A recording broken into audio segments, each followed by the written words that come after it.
Now, today we've promised disruption, innovation, and dynamism, and I'm looking forward to learning a lot myself from the fantastic panel that we have assembled for you today. And we're going to tackle the thorny topic of actionable solutions to rebuild African airlines. So quite a big topic to take on today, but we think we've got the right men for the job. So we've actually crafted this session along with David Aher from Tuscar Aero Consulting, who is a former webinar panelist himself.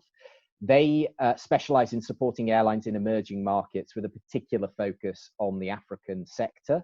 And David brings with him over 30 years of experience in commercial aviation, and he's spent 16 years in international aircraft leasing. So we'll be tapping into his knowledge and his experience as the session goes on. In terms of our other panelists, I've known and worked with Dikko for 5 years or so now. He worked as CCO at Aero Contractors in Nigeria. He's now a senior partner at JetWest, who are trying to bring affordable air travel to Africa and real advocates for Pan-African development. So, and has got some great ideas. So I'm really excited that you're on board for this as well, Dikko. And last but not least, we have Aher Munetsi as well, who's an African aviation expert who's worked in the airline industry. He's worked in the African airline industry for well over many, many years. I'm sure he'll tell us exactly how many, but he's worked with associations as long with South African Airways for over 20 years. He's somebody who I've known for many years, and he embraces innovation, disruption, and is very solutions driven in his focus. So very excited all in all to bring this to you. So now before we get on with the show, we're going to run our very first poll. So everybody can vote on this. It's completely anonymous, but here is the first poll. And we're going to ask about African airline models. So the question is, should African airlines innovate, or should they cut and paste international airline templates? So your options are: they should innovate, Africa needs to develop its own African-based solutions, or they should cut and paste. You know, these models are tried and tested elsewhere. Let's bring them in, let's import them, and they'll work here in Africa. So it's an interesting question to ask, hopefully. And I'll give you all another 20 seconds or so to finalize your answers, and then we'll close it up. Okay, yeah, pretty much. We have a lot of people voted on this. Okay, so we're going to share the results with you now. And here we go. So 95% say that Africa needs African solutions. I wonder what this would have been 10, 20 years ago. And I think it's a good talking point. So I think that's a really interesting point to bring in our opening speaker, which is Aaron. I want to hand over to Aaron Munetsi, who he's here to offer a little bit of a rallying cry for the industry, and just to give us a bit of a situation update and pretty much address the elephant in the room. So Aaron, I'm going to pass over to you, and please take it on. Thank you very much, John, and welcome to all the participants. Good to have you here, and thank you very much for joining us. I know that there's a new term that has just cropped up now. It's called webinar fatigue. It used to be called stage fatigue. It's now called webinar fatigue.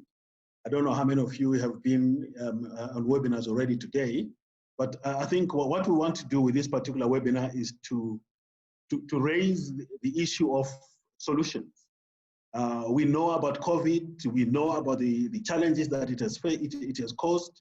We know about the restrictions. We know about all the other bad things or the other challenges that African airlines are facing or have been facing. We know those things. So allow us as a panel to take that and put it in a ring fence and leave it there. What we want to do for the next 1 hour is to focus on solutions. So I want to start by sharing with you one of the sayings that I really like. It's from Madagascar.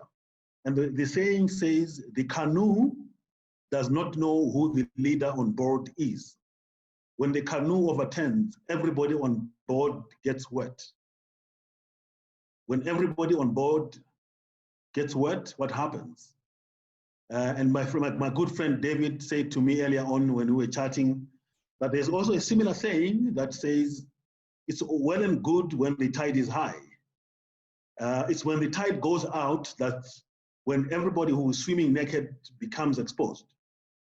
And I think right now is the opportune moment where we can say, whether you want it or not, the canoe has overturned and everybody has gotten wet. The tide has gone out and we can see who has been swimming naked. So I think what we need to do is to start with a complete change in mindset. We start by asking ourselves the reality question that says, the reality is not flattering anymore, because we used to have this flattering notion of, oh yeah, we are in business. And because we all used all manner of different measures, we were not able to actually clearly say, are you effectively, efficiently managing the business? And the stakeholders became embraced with the shareholder perception that as long as my business, my airline is cranking up the numbers and showing us revenue, we are doing well. So maybe what we need to do is to say, the first thing I want us to pose is, how do we measure performance? What do we actually mean when we say an airline is doing well? Are we going to change this by saying maybe profit is actually not the right way of measuring performance? Should we say return on investment? Because obviously, if you are an investor, and I don't know of any airline that does not have any investors. So if you are an investor, what you would want to know is, what is the return on my investment? Or maybe if you are a shareholder or even a stakeholder, you want to say, what is the return on my assets? The assets that we've deployed in the business, what return are we getting in out of it? Which brings me to my favorite saying, cash is king. If you have positive cash flow, it gives you a very good and solid measure of your success. Because if we go forward, like I said, I don't want to go to look backwards, I want us to look forward. If we look forward, we realize that the airlines that are actually going to be able to successfully get out of the current situation are the ones that have got money in the bank. They are the ones that have got cash flow. So that's point number one. The second point I want to raise, John, is we need to flip the script so that we can change the outcome. And I want to propose 3 aspects that we must focus on. The first one is cost containment.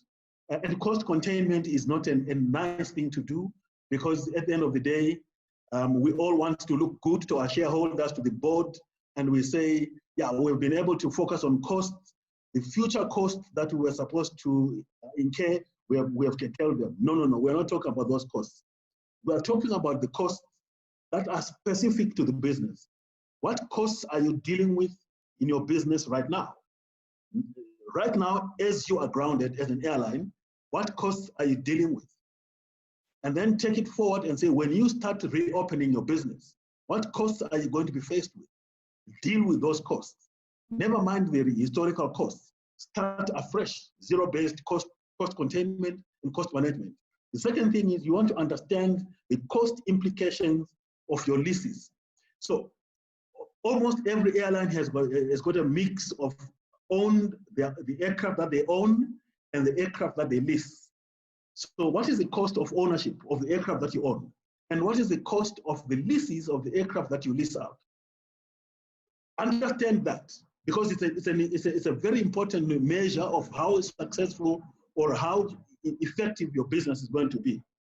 The third element that I want to pose, John, is to say, involved with this is the risk assessment.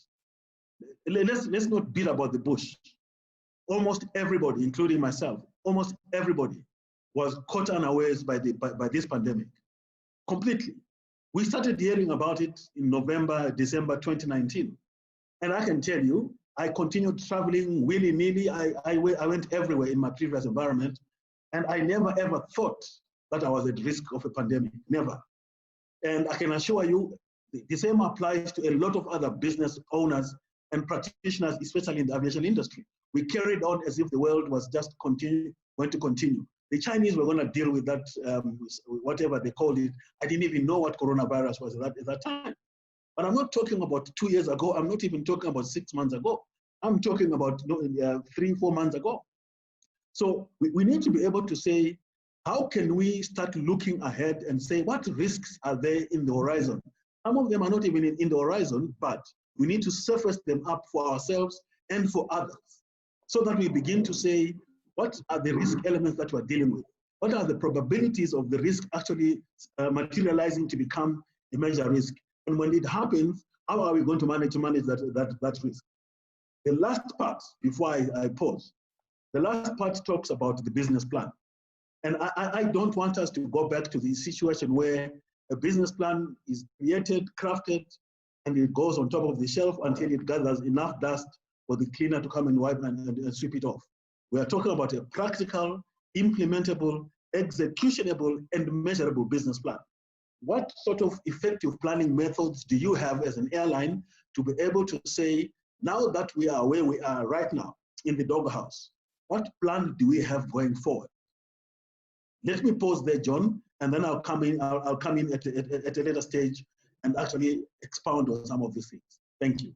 No, thanks, Aaron, and a great kind of start and a few pointers that I think we can definitely pull forward.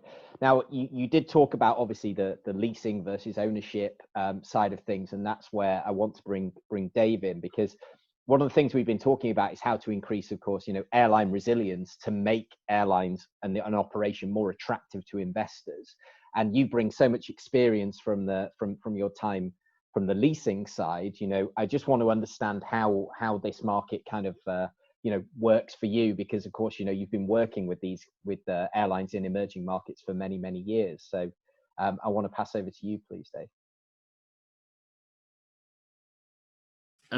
I suppose one of the biggest issues is that the African continent, from my experience from the years way back when I did work with Nationwide Air down Lanseria back over 20 odd years ago, to delivering and transitioning aircraft to the likes of Kenyan Airways and Ethiopian Airways in my leasing capacity a couple of years ago, is whilst national carriers in Africa tend to look at the leasing model, private startup airlines don't.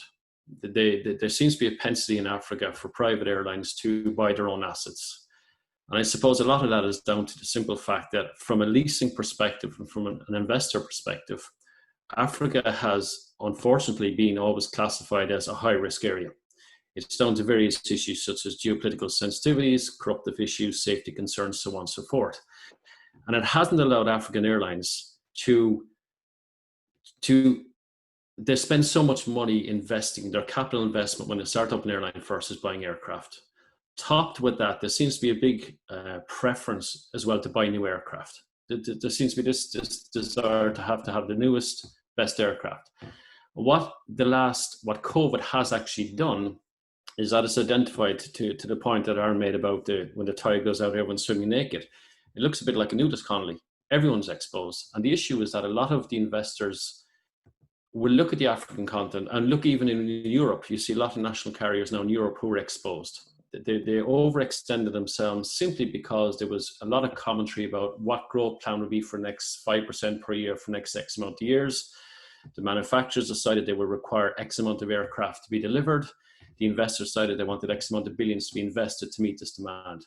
The simple fact now is the landscape has changed. We're back at ground zero again. So all the preconceived ideas, the expectations, the aspirations of the airlines have got a really hard kicking. So we have to start back and say, okay, how can we help or look at various options available, financing options available to support airlines, particularly in emerging markets where historically they haven't been on the radar of investors.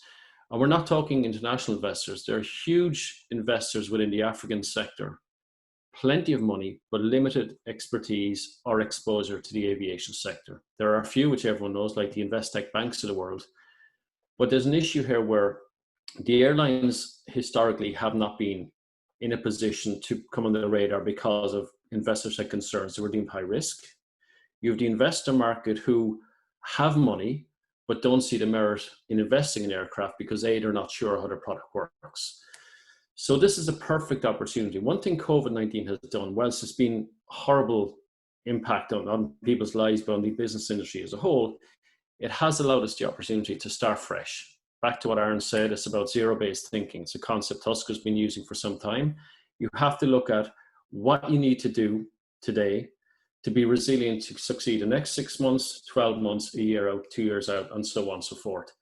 And those matrix that you use in an airline to be successful, depending on resourcing, depending on fleet types, depending if you have to downsize your fleet, and so on and so forth, even to the minutiae of examining your fleet routing, will determine your success.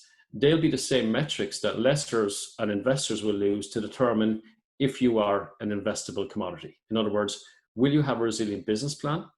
Do you have transparency in how you perform that business? And do you have realistic growth plans? And this has all got to do with, we can tap into this opportunity internationally, yes, but why not tap the African investor community? Why don't we say to them, look, you have products such as aircraft, which are a mobile asset. If you invest in a hotel in some region, and let's say for some reason there's some geopolitical problems there, or there is a catastrophic event such as a flooding or whatever the case may be, your premises are stuck there. With an aircraft, it's a mobile asset. You can take that asset and you can relocate that.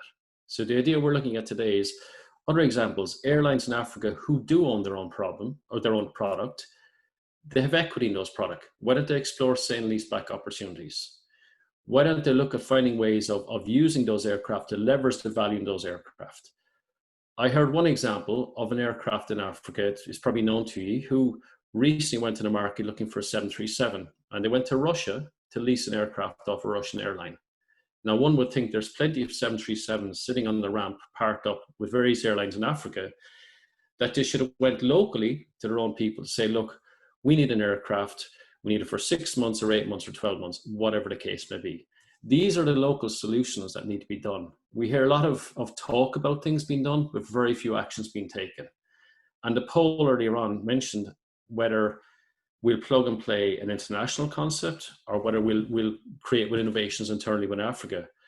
I've been hearing this for a while, but the question is, a lot of the failings of African operators have been magnified by COVID-19. A lot of them came in with underlying financial issues in the first place. What COVID has done is, whilst it has magnified it, it has allowed us now to create a blank sheet to start fresh. So I think we have to explore over the course of this webinar and subsequent to this, how airlines can look at what their objectives going forward, what cash they need to do, how they can leverage their business model, their assets to actually take money in from investors, be it local investors, be it banks, be it African investment, or even from international governments, where they can bring money in. Rather than investing directly to the airline, we should look at ways that the government can invest into the airline itself rather than handing over cash. And that's the kind of things we're discussing today. Thanks, John. Thanks, Dave. Really appreciate it. And talking about starting fresh and fresh thinking, and that's where I want to bring Dikko in, because of course Dikko's been developing different concepts and has had plenty of conversations with lessors, with investors, etc. over the time. So rather than talking just about the challenges, I guess what we want to get from your side is, where are the opportunities there, Dikko? Where do you see the opportunities, and from the experiences that you've obviously sort of been involved in so far? Oh, just need you to unmute. I can do it for you. You done it? There we go. Perfect. Thank you very much. So I'm going to dive right into it and not waste too much time. What Aaron has said and what David has said, I want to talk about a specific product that we've been looking at very carefully here at JetWest. As you know, most people know on this webinar, we've been trying to start for a while, and we wanted to go with the leasing option. We thought that was the way to go because it made a lot more sense. If we were able to raise $20 or $30 million, it made no sense using that money to buy 3 or 4 aircraft. It made more sense for us to lease aircraft and have a lot more working capital, using, say, $5 million to lease aircraft and have working capital of $25 million. But that's been very difficult. So we are at a point now where, with COVID, there's a great chance for us in Africa to create something that actually works for us in Africa.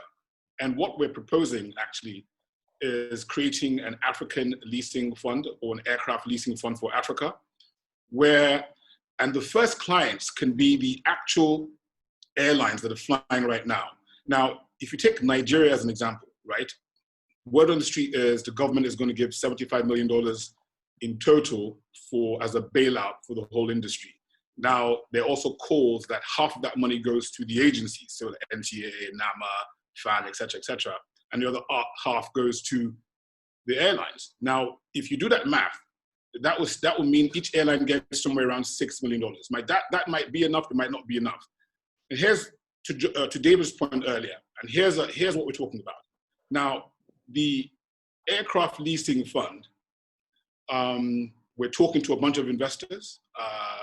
We're hoping to get some of the developmental banks in Africa to also come on board as investors in this. What that will do, using a case like Nigeria. Now, this can happen across the board in Africa. We're using Nigeria as a case study. You have airlines that own their aircraft. Now, 90% of the aircraft, or probably even more, of the aircraft flying in Nigeria are owned by the airlines. No one's leasing us aircraft.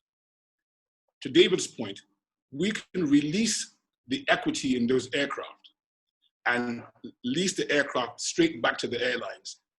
And we'll go one even better than, let me take it one step further. Imagine a situation where we can actually do these leases in the local currency. So if a company is earning in cities or earning in Naira or shillings or kwacha, they can actually make their lease payments in local currency. And we would basically peg those lease rates to the dollar rate in that country. And we'll find a way, I won't get into too much detail right now, but we'll find a way at the end of the year to balance that out so that we're not worried too much about currency exchanges or currency flows that might affect airlines. But that will ease the burden on a lot of airlines locally. And I think as a first step, that would create a company or create a fund where you might have 5, 10, 20, 30 aircraft flying. And as a lessor, that's what you're looking for. Now, I'm not a lessor, but I'm coming from the point of view of I'm an airline or starting an airline. I've operated aircraft before. I'm trying to start another airline to operate aircraft. And the difficulties that we have faced in trying to get lessors to understand our environment, we don't have those difficulties. If I have an SLB arrangement, that's a sale leaseback arrangement with an airline, and they default on payment, I just get in my car and drive up the road to Ikeja, or I get on a plane and go to Accra or go to Maputo, and I say to the guy, listen, dude, where's my money? Let's make this work. Because I don't have the same hangups as, say, a big lessor who's working, out of Ireland or Dubai or America might have the fear that they might have of coming to Africa. We know the continent, we know our people, we can appeal to them. If we can't get them, we go meet their pastor, or we go meet them at their homes and say, look, let's make this thing work. Because the only way we're going to get these other big guys to start to look at us seriously is when we come up with a solution that works for us. And when we have that working, then they are likely to put money and say, how do we now participate in helping this market grow?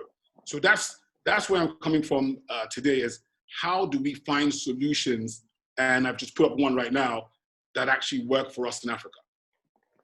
Fantastic. And we're going to come back to the financing element of this, and I think you've kind of outlined it quite well. But one thing that I want to talk to Aaron about, I want to come back to you, Aaron, is of course with the assets that already are here in the market that are either owned or leased. A big challenge in Africa is, of course, aircraft underutilization. There are some airlines that do this better than others, but that is partly down to the type of aircraft and the routes that they fly and that sort of thing. But I want to get your thoughts on how can we improve aircraft utilization, because ultimately that's going to improve cash flow, and what are the different ways we can do it. And also, I believe you've got some good examples from your time with SAA as well, where you've done done this successfully as well to improve the utilization. Okay, John, thanks for that question. And I want to follow up on one thing that that Dikko mentioned earlier on, and that is specifically to an African solution. So when Dikko says that if they don't get their money, he can get into a car or jump onto a plane and go to Maputo, and if he can't see the guy who owes him money, he can actually go to the guy's pastor. I think we must not take that anecdotally. That is actually a very, very important aspect of how we do business on the continent. If we understand that this solution that Dikko is talking about, an African leasing fund, African leasing facility, if we understand the impact of having all these costs that are being paid out in foreign currency, and the vicissitude of having currencies that are forever changing in terms of the exchange rates, it becomes more difficult for the airlines to actually manage that risk. And when I did my opening bit, I said, I want us to pack those things because we know those things. But I would like us to take what Dikko has said very seriously and say, by the end of this webinar, what are we going to do to make sure that the leasing fund or the leasing facility is highlighted as one of the uptakes from this webinar? Because if we don't get these kind of solutions coming up, radical, innovative, and creative solutions that are specific to the African continent, we are going to end up having to cut and paste the solutions that have been used or that have been sourced out from outside the continent. And those are not likely to work for us on the continent. Back to your question, John. I think the biggest challenge for most of the African countries is that for some reason, we all want to have our own shiny, bright, new toys. Everybody wants to have their own brand new aircraft, and the bigger the aircraft, the even better. And for me, therein lies the biggest challenge. Number one, unless if you are talking to Dikko privately, and Dikko says to you, these are the investors, most of this money is actually coming from government funds or sources, and the governments don't have money. So they're actually having to squeeze budgets here and there to make sure that they get money for an aircraft. And that aircraft arrives in the country, and I'm saddened to see that the aircraft is probably on the ground for a couple of months because there's no route network plan, there is no coordination with other partners. But the big bright toy is arrived and the fanfare is there, the whistles and bells, and everybody has gone and the newspapers have written the stories. And then the big question is, and then what? The aircraft sits on the ground. And that's where the problem begins, John.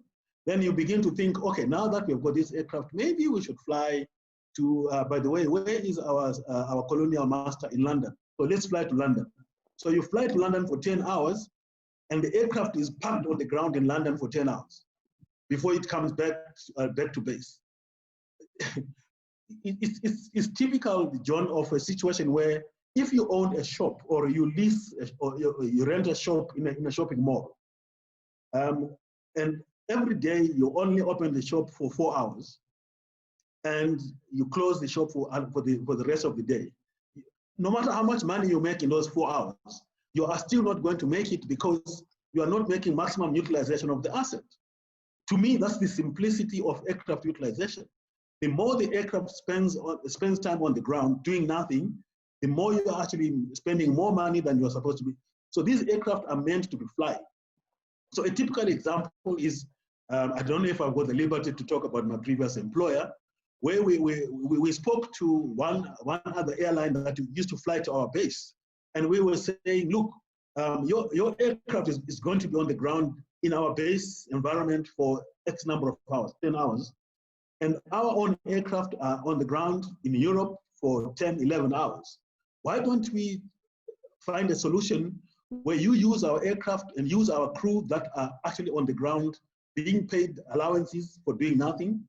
And we also use your crew to fly your aircraft to another destination within range. So if our destination in Johannesburg is within 4 hours, it's a 4 hour, 8 hour range. It comes back into base and it's prepped for the return journey to that particular airline. And our base also from wherever the aircraft is in Europe, we could do the same thing. And so that aircraft immediately, from just being 50% or under 50% aircraft utilization, immediately goes up to 60, 80% aircraft utilization. And your cash flow begins to flow in because now you're not wasting money, you're actually making money. So I think, John, and Dave alluded to this earlier on, it's important that as we leave this webinar, we must be able to say, how are the African airlines that are on this webinar going to come together and say, I have excess capacity on this particular day, or I need capacity on this particular day. They must come together and say, okay, if I've got excess capacity, what does your situation require for me to do so that I can use the capacity that you have?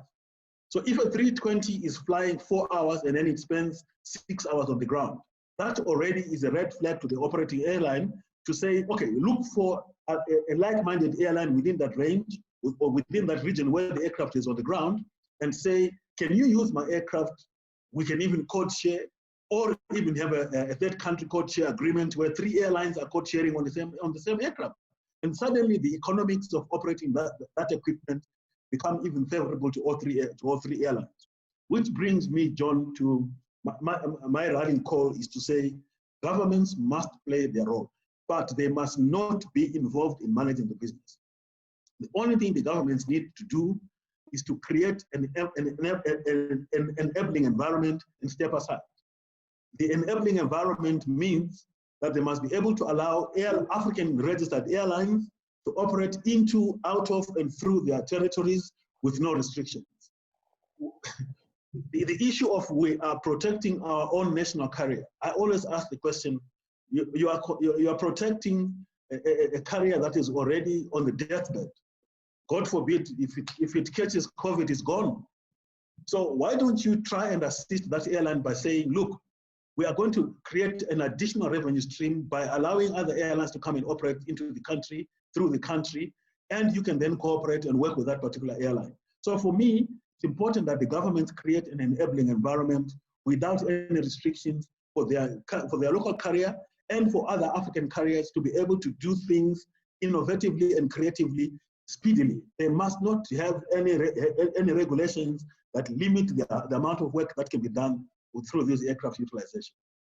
Thank you. Yeah, and this is a wider question as to how our governments in Africa are going to change their attitudes from seeing it as a cash cow to actually being an enabler of economic development. And I believe that any country that doesn't see aviation as core to its redevelopment, its rebuilding process, is definitely missing a trick. I just want to point out as well, Sean, COO of Africa World Airlines, has just also made a great point, which is, of course, aircraft utilization is very much constrained by the infrastructure.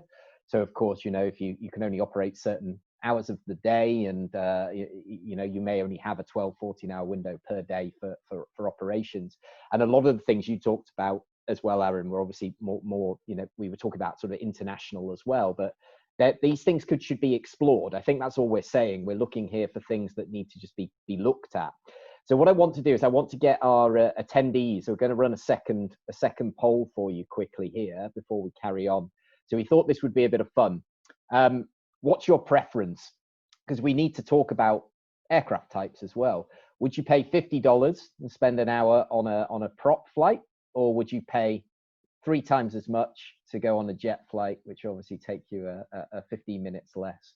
So if you can all vote now, because I think this is quite an interesting topic. So we'll give you another 10 or 15 seconds to answer that. So what is your preference? $50 for a 1-hour prop flight, or $150 for a 45-minute jet flight? Okay, we've got 50 odd votes now. So last chance, 2-3 seconds.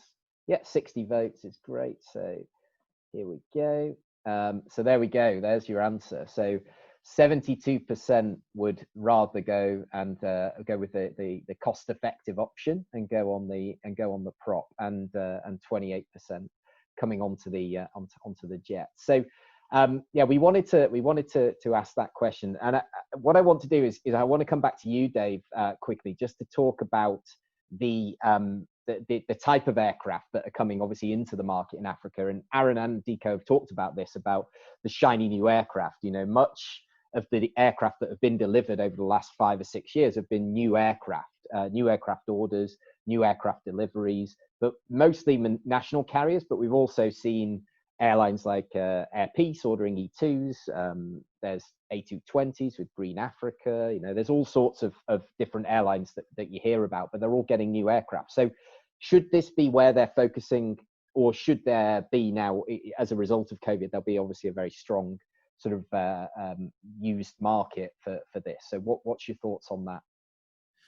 Well, I think first and foremost, I think we've all alluded to the fact that there seems to be a propensity in Africa to believe that you need nice, shiny new aircraft. Some of it is down to pride. National carriers want to see their flag on a shiny new aircraft. If you were to ask the general traveling public what the 4 main criteria are on getting aboard an aircraft, the first thing is obviously, and it can be in any sequence you want, but it's pricing. It's regularity, frequency of flights, being on time. It is the passenger experience and knowing that the airline is safe. Most traveling people, unless you're actually into aviation, as I classify the term aerosexual, you won't know the difference in a brand new aircraft and a 10-year-old aircraft. What you see is a nice paint job on the outside and a nice interior. And what you want from that then is the experience of having a good experience from entering the airport to getting off at the other airport to the other end and coming back saying that airline was priced right, they were on time, and so on and so forth. This perception that new aircraft and old aircraft, that old aircraft are high risk, high maintenance, the simple fact is new aircraft crash as well. The MAX is a prime example. It happens all over the world. The idea that if you buy a new aircraft, yes, your maintenance intervals initially will be further apart because it's just been brought in.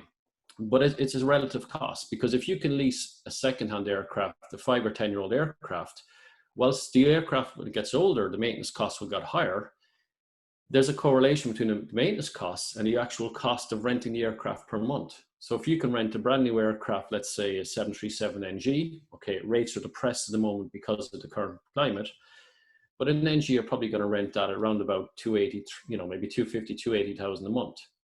Whereas if you rent an older aircraft that's maybe 10 years old, you're probably down to 150,000 a month. That's 100,000 a month saving. And if you have a fleet of 5 aircraft, that's $500,000 a month, which you're saving. Now, the key to this, and historically talking to airlines in Africa, what they unfortunately are not very good at is that, and this is, it's unfortunate, but they're not very good at allocating money aside to cover fuse maintenance costs. What they do is they arrive at a point in time where the aircraft goes for maintenance, and then there's a scramble to decide how to cover the cost. So key to this is understanding utilizing the right aircraft for the right sector lengths to make the most economic sense, but also understand that you have to manage aircraft. Airlines are very good. Their core competency is flying aircraft. They're not very good when it comes to managing aircraft.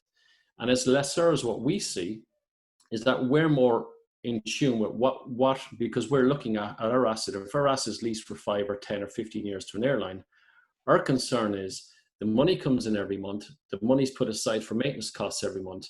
So we manage the asset. We want 2 things, or the lessors want 2 or 3 things. The credit is going to come in every month. They're going to pay the rental income every month. They're going to pay the maintenance reserves, or supplemental rent as it's called now, that the airline will adhere to lease terms, and at the tail end, the aircraft is returned compliant with the lease, so that the residual value of the aircraft is protected.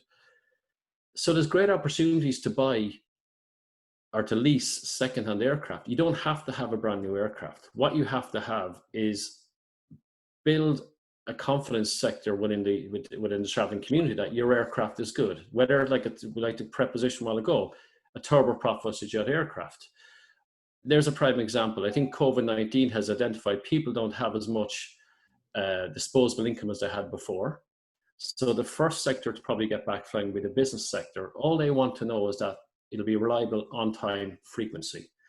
They don't mind paying an extra, they might get there 10 minutes later, 15 minutes later with a turboprop. But so what? If it's 50, 60 bucks cheaper, it makes more financial sense. To Aaron's point, cash is king. On top of that, there seems to be a big desire for African airlines to fly internationally. And I often wonder, when you look at the African continent, from us looking into it, there isn't, generally speaking, the road and rail infrastructure is non-existent. Why airlines don't have a focus inward on their own country and creating connectivity? To the guy's points, airlines are a facilitator. Their job is to get people from point A to point B. And if you don't have road and rail infrastructure, you need to focus on internal markets in Nigeria, in Ghana, whichever the case may be.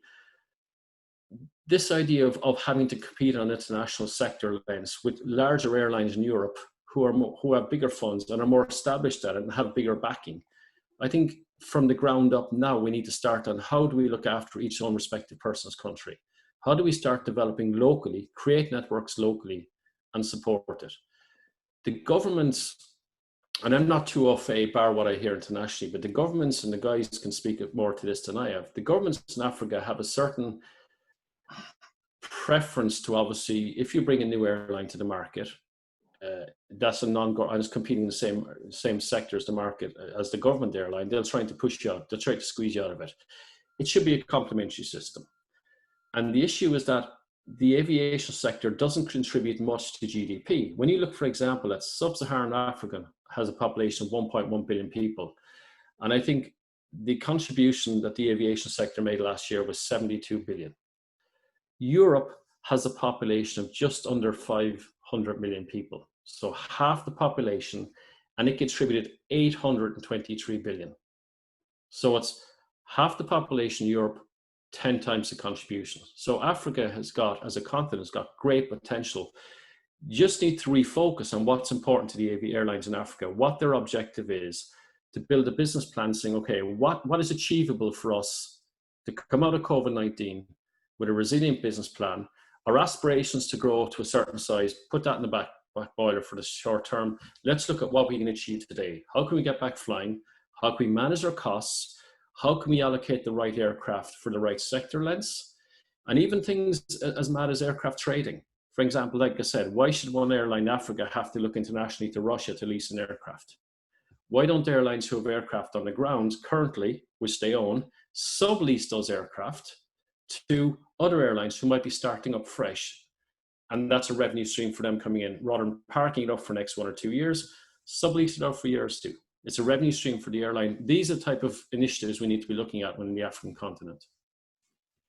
That's great. Thanks, Dave. And I want to bring Dikko in there, because obviously you've had this experience. So listening to what Dave's been talking about there, and obviously somebody who's getting an airline going, you've looked at new aircraft versus leased aircraft, you've put business plans together. You know, how have you forecasted? What's your experience been, basically, and what have you learned as a result, I suppose, is probably the question, because we want to take something away from this.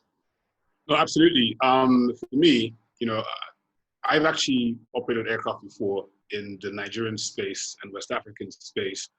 And a few things sort of stand out to me. And I think to Phil Rowe's point, which is that we don't have the right people in the right places in many airlines in Africa. I can speak of my experience in places I've worked for in the past, where flight operations actually dictated how the airline worked, as opposed to the commercial team. So there's a real misunderstanding of the importance of a commercial team, which, as I like to say, is the only money-making part of any airline. It's the commercial team. So if we start to address these things, and, you know, to Phil's point, perhaps setting up more training or more learning abilities for people to understand truly how airlines work. The fact remains, most airlines, private airlines in Africa today, were founded by very rich benefactors who wanted to have their names on the side, emblazoned on the side of an aircraft, as opposed to, you know, a bunch of investors. So the corporate governance issue is one of the issues that need to be addressed within a lot of airlines. And once we start to address these sort of issues, corporate governance, commercial issues, you will start to see the right investment sort of coming into play. And I think this doubles back into what we're speaking about with the potential aircraft leasing fund.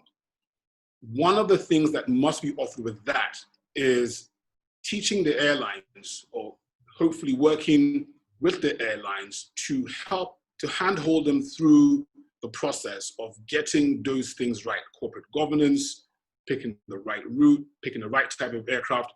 For us, we at one point looked at ordering brand new aircraft. In fact, this time last year, we were in Paris to sign a pretty large order with Airbus, but that's the story for another day, which didn't go through. And quite frankly, I'm grateful it didn't go through, because if it had, we'd be screwed right now. So luckily for us, it didn't go through. Looking at where the market is now, and I think to David's point and to Aaron's point earlier, the truth is, unless you're like an av geek or true aviation like expert, most people don't know the difference between what aircraft is what. There have been some knee-jerk reactions in the past that are still haunting us, which is saying, for example, in Nigeria, you can't bring an aircraft into service that's older than 20 years of age. Now, some of those aircraft might actually do very well in a market like ours when you're flying these very short sectors, and to Sean's point, with a very limited number of utilization hours daily. You don't need to have a brand new shiny aircraft. These older aircraft actually can work quite well for us if you have the right engineering and the right maintenance in place. You can actually run these aircraft very well for a long time. The question of safety due to age is actually a myth and not a reality. And further to that, it's interesting that the panel or the participants, 72% voted for flying a turboprop at $50 as opposed to a jet at $150 for the same segment. That's actually a big shift in thinking here.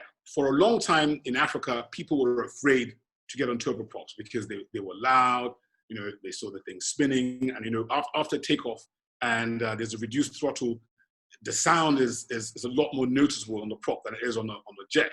So all of those put the fear of people's, you know, of traveling in people's minds.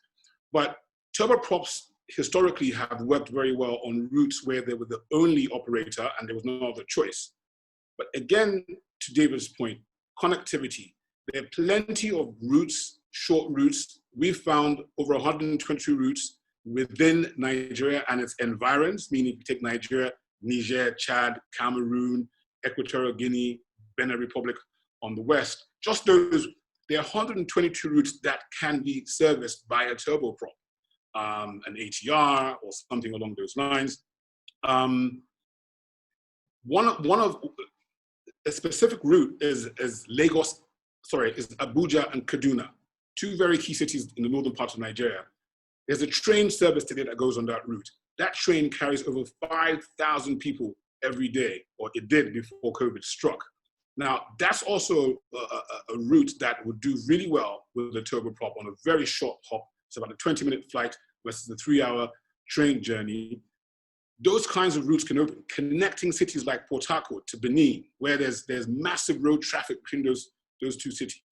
And the turboprop actually starts to look very interesting on certain routes where you can even, in the current market with very low fuel prices and very low lease prices on aircraft, bringing a brand new aircraft into the market really doesn't make much of a difference if your focus is very short sector lengths. So for example, you know, I would fly an Embraer 190 between Lagos and Abuja numerous times a day versus flying a brand new A220 or brand new 737. It makes no sense. Your fuel prices make sense now.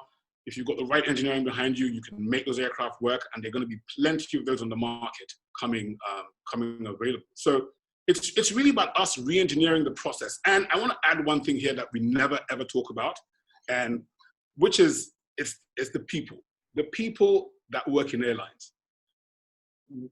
As an industry, we don't take care of our people. So you don't find the loyalty, you don't find that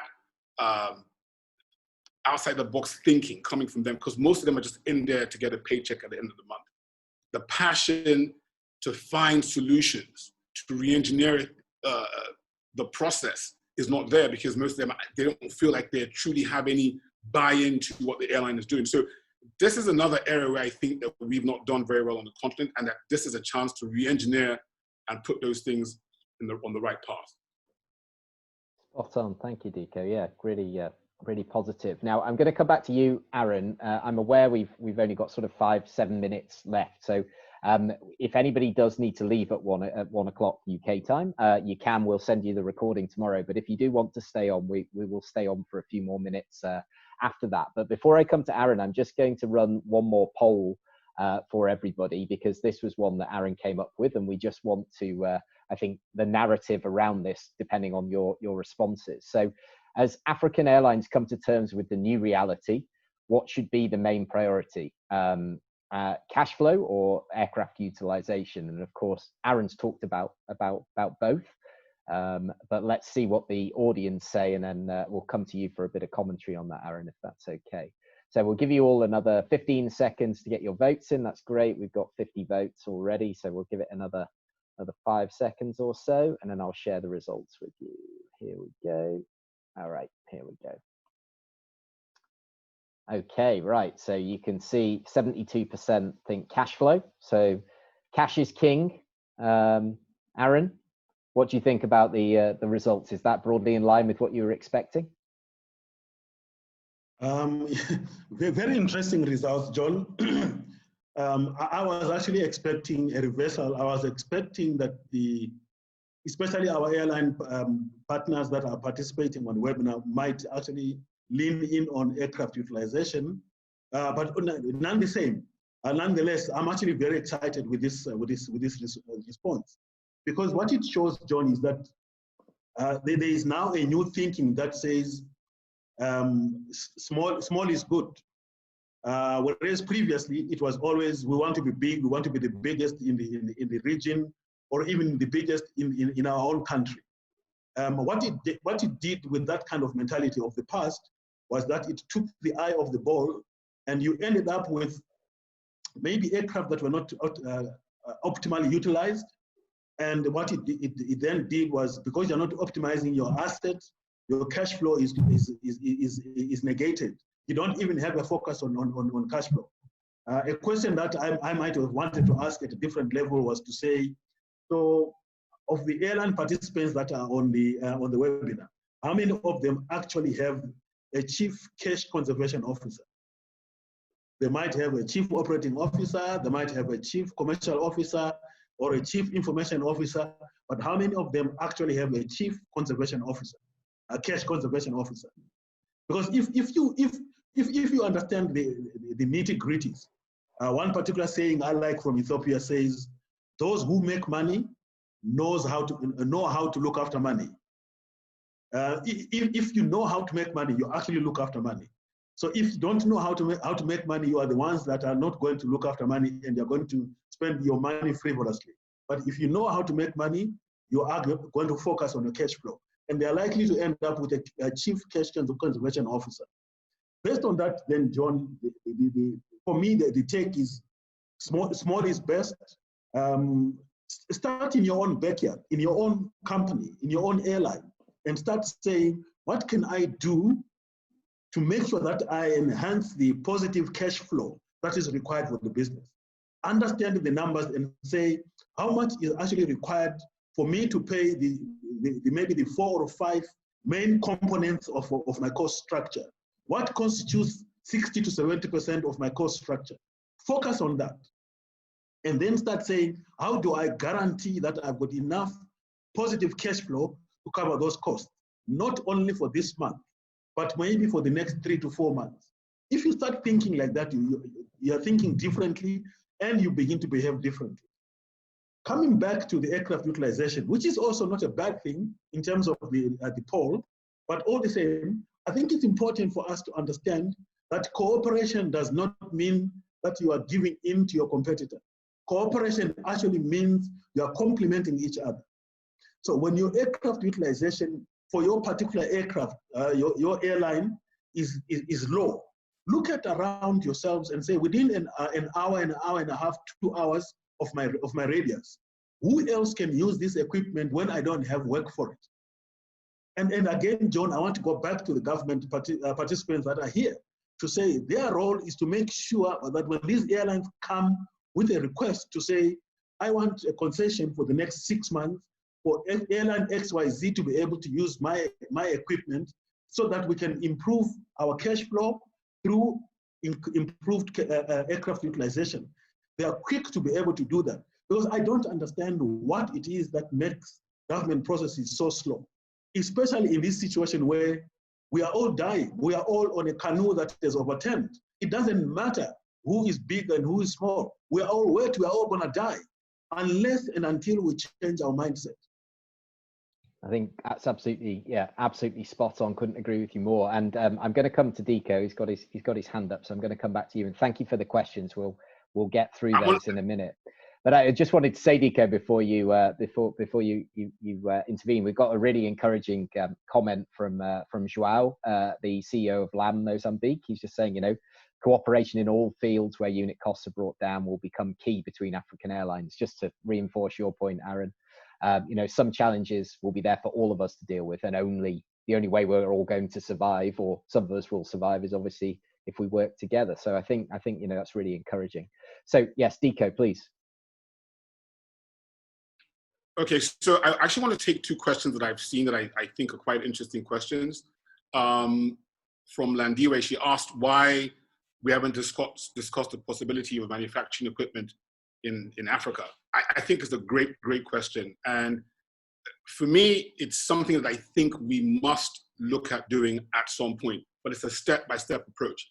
And one of the reasons why I'm looking at us talking closely with developmental banks is that if we can create a fund or create a number of different products, starting with SLBs and then maybe moving on to potentially buying newer equipment and still leasing it to local airlines in local currency. Again, as a developmental bank, one of your jobs is to see the continent develop, right? So this is a way of actually helping it develop. We can start by purchasing aircraft from the big OEMs and leasing them to well-run, well-groomed airlines that are doing well and are looking, that have a good plan, have a good management team, et cetera, and moving that forward. But longer term, we need to start to talk to the OEMs to say, how can we actually have that manufacturing done right here? Ethiopian, as a matter of fact, is manufacturing certain parts right now for their fleet in Addis, and that's a great first step. But why can't we get something more done across the continent, where, you know, we've got shops east, west, north, and south that can actually put these parts together? I mean, after all, Airbus manufactures planes in China. Why can't we do the same thing here in Africa? And I think that actually also leads me to the second question, which was from John Mashava, which talks about bringing the expertise from African aviation globally and bringing them home. It's a matter of economics. Right now, we cannot match what these foreign airlines and foreign manufacturers are paying our people who have the expertise. And you can't blame a man for wanting to feed his family, or a woman for wanting to feed her family. People must do what makes the most sense for them. You know, it comes down to, until we can create an environment where we can ask our people to come home and help us build what we're trying to build. And not everybody has the heart of sacrifice. Not everybody has the heart of, I want to make things happen on the continent. Some people just want to feed themselves, and there's nothing wrong with that. So we need to create the environment, both as airlines, as manufacturers, as CAAs, the whole gamut of aviation from start to finish. We have to create the environment to bring these smart men and women that are of African descent, working globally, bringing them home and having them help us build a much stronger aviation sector. Because, and I truly believe this, I've been talking about LCCs in Nigeria since 2003. And when I started, everyone thought I was mad. They said, you're crazy, it will never work in Nigeria. Today, I think people are more open to having LCCs work here in Nigeria, because we've always thought about it in the cut and paste manner. And that is the point. We cannot carry on bringing solutions from the rest of the world and just cutting and pasting them here and hoping they would work. FastJet learned that the hard way. Sorry to use an example, but that's the truth. We need to bring things in. As I said before, I think I said this at my speech in AviaDev 3 years ago, we need to tropicalize, Africanize those solutions to work for us right here. So when you tell me an LCC will not work in Africa because we don't have secondary airports, well, what other areas can we find the right cost? Using the right aircraft, perhaps? Why do we have to use a narrow body to run certain routes when we can do the same thing using a turboprop or using a regional aircraft to do the same thing? If we can get out, again, this comes back to re-engineering and changing the whole thought process.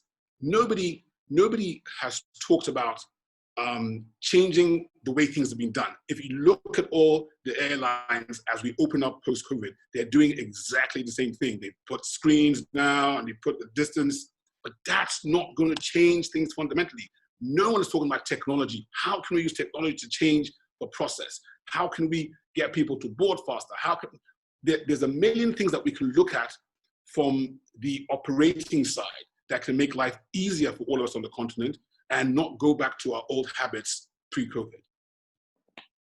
Excellent. Yeah, and we've talked a lot today about how to increase the resilience, and this is what we said we would try and do is, you know, what can we do right now to improve airline resilience? But ultimately, the idea of this is to then make the operation more attractive to investors. And I wanted to come back to Dave to talk a little bit about that, because, you know, you touched on it a little bit early on, but how can we get investors or whoever it may be interested in investing in aircraft? What's the pitch, basically? I think firstly, John, is the issue is you have to make the model itself that you have to make it robust. You have to be able to show an investor that you've come out of COVID-19, you have a resilient business plan, you've got corporate governance in place, you have procedures in place that you can show that you can get from ground zero, which we are now, to a pragmatic and realistic business expansion plan that is based on solid foundation, is based on a solid cost basis, and that your fleet growth and your trajectory of how quick you hope to expand next couple of years is realistic, it's achievable. If you can show that, and you can show that, as an example, we went from ground zero, COVID-19, here we are 2 years later on.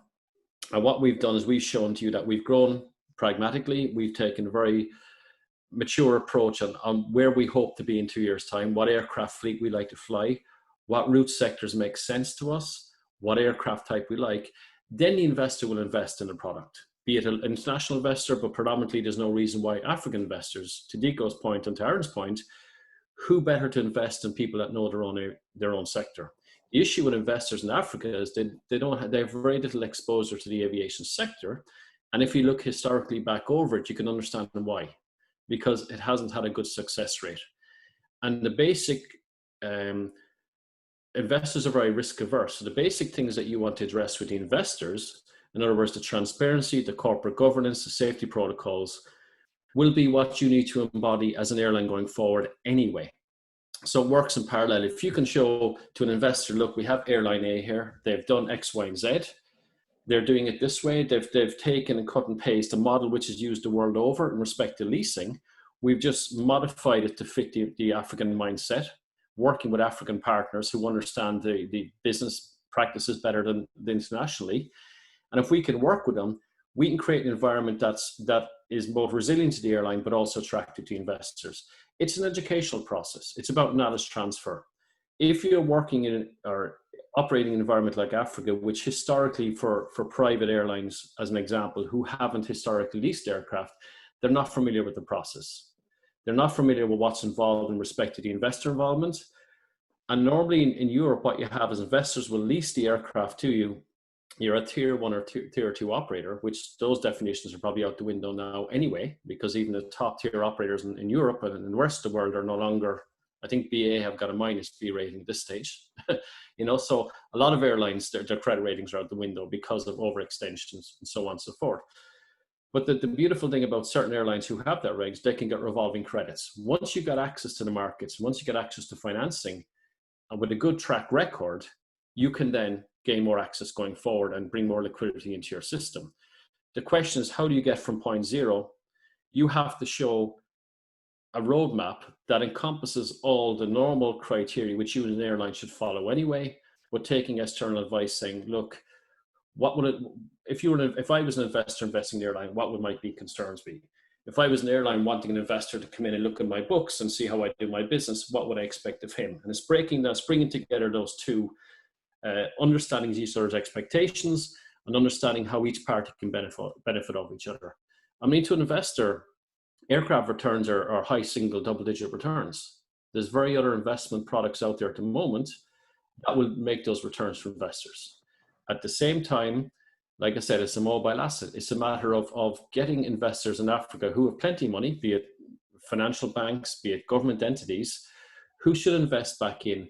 Let the airlines run their business, because investor standpoint, all they basically want is they want to ensure their asset is protected and that they get the payments every month.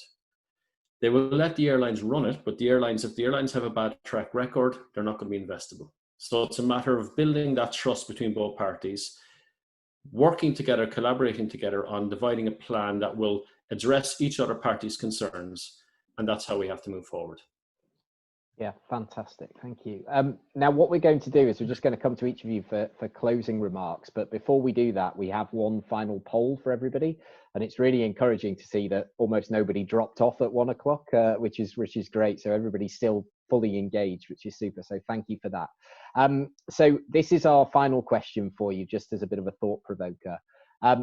What is your first action or initiative going to be after this session? And it does kind of allude to what David just talked about in terms of getting things in order, you know, revise that business plan, or are you going to try and find some collaboration somewhere? Or if you're not an airline yourself and you're out there, what should they be doing? What would you like them to do? And ultimately, you know, is this a dichotomous question, or you know, I suppose if this ends up somewhere in the middle, then you could do both at the same time, and one might lead into the other. So thank you for the votes. We'll give it another 5 seconds. And here we go. So it's relatively even. So more people said that they would go for engage with a like-minded airline partner as well for collaboration. So the collaboration call to arms sounds like that's been heard well and truly. So I just want to come to each of you for your kind of closing remarks here. Anything that we haven't covered or anything you've seen on the Q&A. I'm sorry if we didn't get to everything and everybody's questions, but there's been some great comments in the chat, and thank you all for taking the time. But yeah, I'll come to you first, Aaron, if that's okay. Okay, thank you for taking that risk with me, because you know I can talk forever. I just want to address maybe 2 quick questions that came through. One was from Bubaka Kanyi, asking whether he must do a master's or look for a job in an airline. My answer is very simple. Start thinking about being an employer as opposed to being an employee. Find a way of being an employer yourself. And Rehema Ibrahim asked about the lack of innovation and creativity in airlines in Africa. Very good point, Rehema. I think what is important is coming from this webinar, for example, going forward, we want to look at innovative and creative ideas that can be implemented. It's one thing to be innovative and creative, and those things cannot be executed. They have to be implementable and measurable. So I think it's a very good, very valid point. Now, for me to end off, 2 things, John. It reminds me of a book by Jack Trout and Al Race. It's called The 22 Inimitable Laws of Marketing. One of the laws says success builds contempt, and contempt brings failure. I want everybody on the panel to understand this. The things that we have been successful at in the past have led to our failures. We must understand those things. COVID has given us a perfect opportunity to look at those failures and see what we can learn from them. So the first thing I want to say going forward out of this webinar is those that are going to engage with like-minded airlines, go and find out from them what has not worked for them. What was the reason for their failures, and learn from that. Flip the script and don't do the things that have been done previously. Benchmarking on best practice, to my view, is redundant. You now need to start saying, what are the things that led to other people's failures? Learn those things. Go to them and ask them, call them and find out what was the reason for you to fail in this particular aspect. If you're trying to do the same thing, learn from it. The second thing, John, my closing remark is to say, now that we have come together and understood that whatever has happened in the past has happened. We have the single African air transport market. We have the African Continental Free Trade Agreement. We have got a plethora of all other agreements that are being worked on and so forth. That's not our job.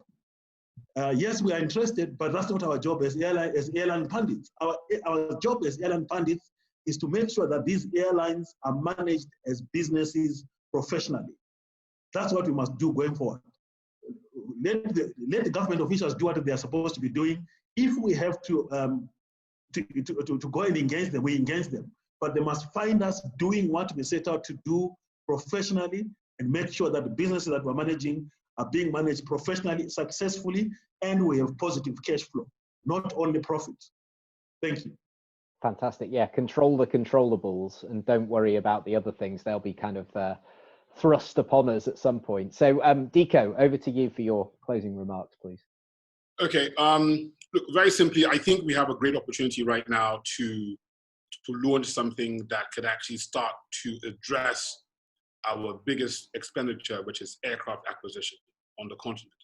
And we are working very closely with David Aher and the guys at Tuscar to create a product that will allow us to address this issue very, very, very directly. When you look around the continent, look at the big players, KQs and the ETs. ET are doing well. I saw that they're going to show a profitable fiscal year, which I think is brilliant. I mean, I think not many people can say that globally, so well done to them.